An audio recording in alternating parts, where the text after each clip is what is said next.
มาทรงค่าวันเมื่อไหร่เป็นวันที่เก่าเดือนที่7ปี2524ข้านั่งแสงก่อได้เอาลิกอันข้านั่งแสงก่อเก็บหอมตอมแต้มไว้มีโหคอจือว่า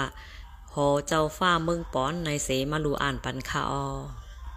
หอเจ้าฟ้าเมืองปอนเวงเมืองปอน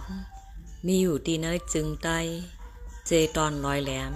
เมืองใต้ปอดจานสันลอยโหดยาวเขียวกิ้วงิ้วเป้งเป้งปังปังสางต่อน้ำลีกินลินลีอยู่กาดก้นคอนปอยก้นกึนวัดยองเฮิงกอลิกไล่แลเฟงแงเขิงค่ำพิงทุ่งหางลีหมากเต้าเข้าน้ำเหลืองมากเต็มเต็มทนทนอยู่โมนเสื้อสากัดเย็นเจอปีคำวันไหนเตคายาวเมืองปอนมีหอเจ้าฟ้าอุบเปิ่งพองงำมาปาน10 ล้านปานโดนลื่นตีไรนางหางนางหอเจ้าขุนทีอีกป้าเจ้าจำทุนเป็นโดนลื่นสุด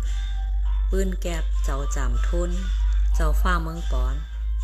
เป็นลูกใจเจ้าขุนทีและเจ้านั่งจิงอู้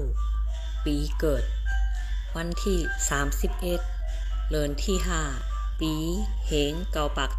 7จือมือเลขห้องเจ้าสาทุนเหย่อมาขึ้นห้องเจ้าจำทุนจันทานการเฮงป้ายปีหยาโฮนาปลิกเป็นเจ้าฟ้าขุนพ้องหลงอองลุ่มอันกับไก่ลอยสันร้อยก็กูเจ้านางขินต้องลูกล่างมี4ก็เจ้ายิง2เจ้าใจ2เจ้าใจเจ้าเสือห่มเจ้าก่ายฟ้าเจ้ายิงเจ้าสุนันดาเจ้ามีนกีมีเจ้าลูก4ก็เสเจ้าจามทุนเป็นผู้ดีกึกปืนกัดงานฮัดหานเจ้าฟ้าในเมืองไต้วันเสงกามเดือนจุลายวันที่20ปีเหงเก่าปัก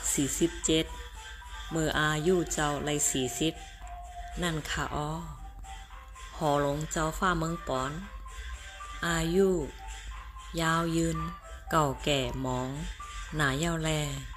โกนเมืองปอนจังเดออนกันโฮมแห้งโฮมเจอ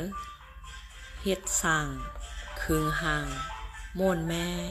กุมลุมลาหอเจ้าฟ้าเฮอขึ้นเหมิดเย่าโตกว่าลีงามปานเจ้าฟ้า5ต่อถึงยามมือเหลียวหน้าหอเจ้าฟ้าก็ยังตึกกึกปืนเวียงเมืองก่อนว่าอยู่คาออ